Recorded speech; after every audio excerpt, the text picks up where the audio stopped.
também. O Walter, que é um poeta, independentemente de ser um conhecido e profícuo e premiado ficcionista, é um poeta, de resto, creio que começou a sua vida literária exatamente como poeta. A sua poesia está reunida num volume chamado Contabilidade, e para além de poesia e de ficção, escreve também livros ilustrados, e alguns deles para a infância, e é um cronista permanente em vários espaços, para além de ser vocalista, não é verdade? Das vertentes do Walter. Bom, mas ele vai fazer-nos então a sua contabilidade, está bom? Walter, tem a palavra. Eu estou um bocado rouco, por isso essa coisa do vocalista é uma memória. Muito obrigado. Eu quero, antes de mais, se calhar, agradecer o convite para aqui estar. Tenho muito gosto, tenho muito orgulho. E, desde logo, por estar nesta mesa com estas pessoas, apresentado pela professora Isabel Pires Lima, que foi minha professora, e por isso eu tenho sempre medo dela, aquele medo bom que temos. Aquele medo bom. Não, o medo bom que temos das pessoas que nos ensinaram, e por isso temos a obrigação de não as fazer passar vergonhas. E eu sou ótimo a fazer passar vergonhas às pessoas. E depois também quero dizer-vos, depois quero dar os parabéns ao Manuel Jorge Marmelo, de quem sou amigo e admirador, e ele merecia isto há muito tempo. E quero dizer-vos que ver daí deve ser interessante, ver daqui é incrível, porque nós, eu posso dizer-vos que assim, este banco da frente eu levava todo para casa. Eu levava mais alguns bancos. Mas é muito impactante e eu não vou dizer mais nada, que já estou muito perdido. Eu quero ler um texto mal criado e depois quero ler um texto, digamos que bem criado. Mas vou começar ao contrário, vou começar por bem criado. Eu vou começar por um trecho breve do romance mais recente que eu publiquei, A Desumanização. E isto de alguma maneira há de fazer sentido. Respirar, senão não consigo falar. As palavras não são nada. Deviam ser eliminadas. Nada do que possamos dizer alude ao que o mundo é. Com 32 letras, isto é o alfabeto islandês, com 32 letras, num alfabeto não criamos mais do que objetos equivalentes entre si, todos irmanados na sua ilusão. As letras de cada palavra, as letras da palavra cavalo não galopam, nem as do fogo bruxuleiam.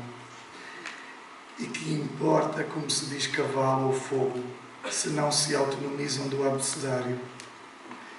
Nenhuma pedra se entende por caracteres. As pedras são entidades absolutamente autónomas às expressões. As pedras recusam a linguagem. Para a linguagem, as pedras reclamam o direito de não existir. Se as nomearmos, não estamos senão a enganar-nos voluntariamente. As pedras nunca enganaremos. Elas sabem que existem por outros motivos e talvez suspeitem que o nosso desejo de falar seja só um modo menos desenvolvido de encarar a evidência de existir. O meu pai declarou: a Islândia pensa, a Islândia é temperamental, imatura como as crianças, mimada, tem uma idade geológica pueril. É no conto do mundo infante. Por viver a infância, decide com muito erro, agressiva e exuberantemente. Não te aproximes demasiado das águas, podem ter braços que te puxem para que morras afogada. Não subas demasiado alto, podem vir pés no vento que te queiram fazer cair. Não cobices demasiado o sol de verão, pode haver fogo na luz que te queima os olhos. Não te enganes com toda a neve. Podem ser ursos deitados à espera de comer. Tudo na Islândia pensa. Sem pensar, nada tem provimento aqui. Milagres e mais milagres, falava assim. E tudo pensa o pior.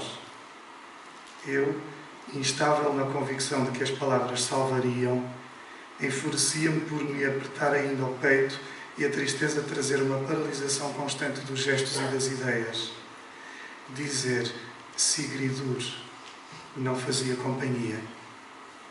O meu pai fazia companhia, mas não diríamos o nome da Sigridur com tanta matéria que o seu corpo se refizesse diante de nós. Éramos imbecis, valíamos nada.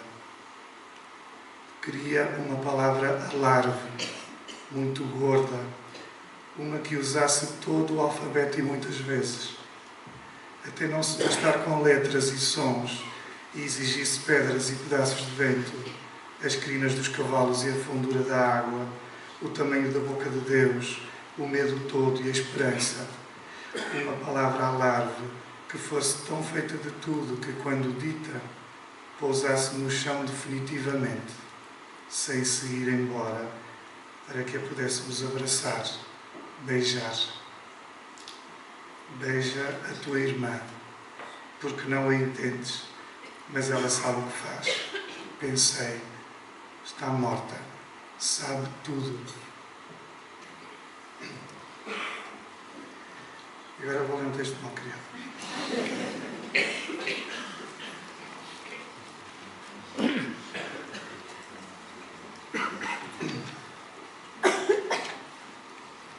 Nos anos 80, fazíamos xixi na rua, encostados aos muros, a levantar os pés para não nos molharmos. E tínhamos uma vizinha desconsolada que dizia que os rapazes a fazer xixi eram poéticos. Dizia poéticos com um ar sonhador. Ajeitava o peito muito comprido, dentro de uma camisola invariavelmente sem mangas e sob um avental molhado. Ajeitava-se como a preparar-se para alguma coisa. Nunca me passou pela cabeça que ela estivesse interessada em espreitar. Achei sempre que era mulher de alma superior e que acedia até à beleza das coisas mais feias. Eu gostava muito de achar que éramos cachorros poéticos. Parecia significar inteligentes, curiosos, interessantes, especiais, bons rapazes. Havia um velhote pedófilo que ainda está vivo. Havia um velhote pedófilo que nos oferecia cromos de futebol. Não sabíamos que ele era pedófilo. Achávamos que era só esquisito e ainda acreditávamos na generosidade. O velhote tirava os cromos do fundo do bolso das calças, muito do fundo. E os cromos estavam sempre um pouco moles, a cheirar um bocado mal. Levamos muito tempo a perceber que os metia nas cuecas e que lhe dava gozo ver-nos alegres com aqueles papéis nas mãos. Ficamos profundamente chocados.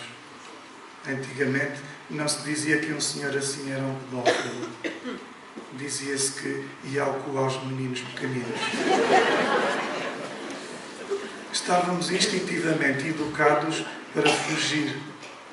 Começamos a escapulir pelas ruas, a evitar o encontro e tínhamos muita vergonha por ele. Dava-nos vergonha a ver alguém assim.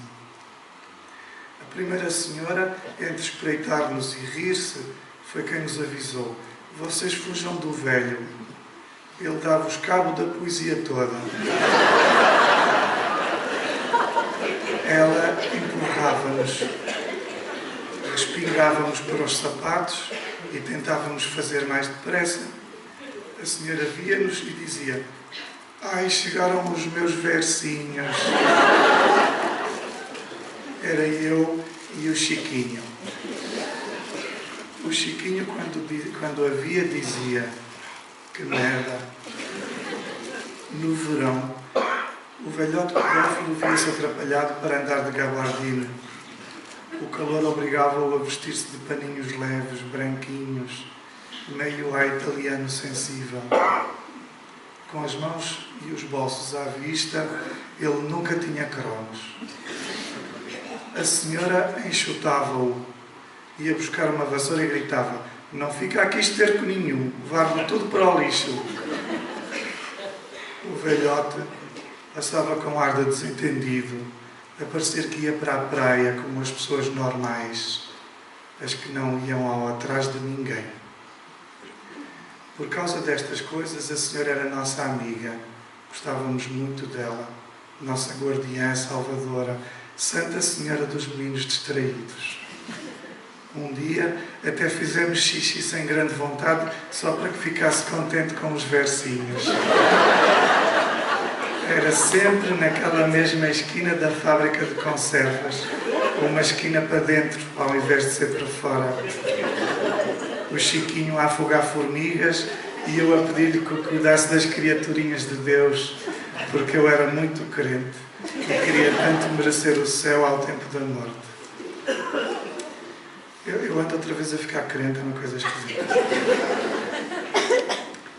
O Chiquinho era mestiço e eu viera de Angola com um pouco mais de 2 anos. A senhora, a dada altura, dizia que éramos os pratinhos dela, coisa que nos deixava numa confusão bastante. Gostávamos pouco de comentários racistas. Foi quando ela nos mandou entrar. Já estávamos bem mais crescidinhos e até menos despoderados de usar a esquina da fábrica. E a senhora convidou aos abraços e, cheia de uma felicidade nervosa, mostrou-nos as mamas. Depois de uma conversa sobre calor e transpirar muito, iam literalmente até à coisa. Eram largas e meio vazias e escorriam. Nós adoramos. Quando ela perguntou o que tínhamos a dizer, o Chiquinho, mais velho do que eu e muito mais esperto, respondeu: são umas maminhas muito poéticas, minha senhora.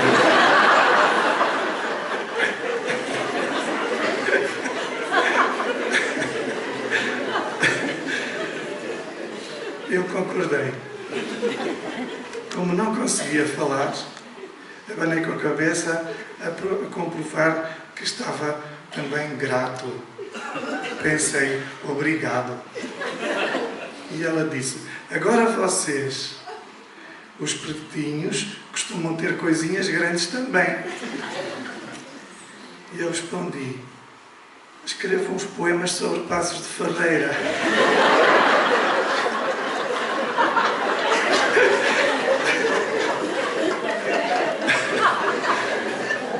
Vivi lá quando era criança e tenho muitas saudades. E fartava-me de chorar quando falava de Passos de Ferreira. E o Chiquinho acrescentou: ficou católico e tem pena das formigas e dos grilos. Não mata as moscas porque acha que Deus se vinga de nós. Não sei se a senhora temeu a vingança de Deus. Sei que nos levou à rua emocionada, a tapar-se com um pano de cozinha que só dava para metade do tamanho. Quando saímos, o Chiquinho, desanimado, comentou: acho que perdemos uma oportunidade. E eu respondi: fomos burros. O Chiquinho, zangado, ainda disse: olha, vai escrever poemas se eu estraga tudo. E eu fui, convenci-me de que não prestava para mais nada.